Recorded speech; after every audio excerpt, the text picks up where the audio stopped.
I was only 15 years old, working at a funeral home. I thought I had already seen the darkest moments life could offer. But that day, I stood just a few feet away from a man who had just murdered a mother and her newborn baby. And the scariest part, he looked completely normal. I grew up in a small town in the United States where I helped out at a local funeral home, doing simple tasks, paperwork, answering calls, nothing unusual until one call came in. A man reported that his wife and his infant child had been brutally murdered in their own home. No signs of forced entry, no clear suspects. The entire town was shaken.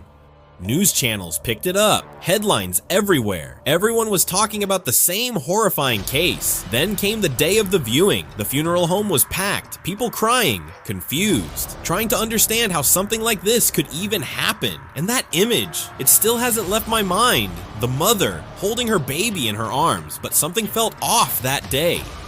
There were police everywhere. They weren't just there to mourn. They were watching, waiting for someone. Then I was given a task. I had to collect the cards that came with the flowers, and every so often walk up to the husband and ask, "Do you recognize these names?" They chose me because I was just a kid. People don't pay attention to kids. So I kept going back to him, talking to him.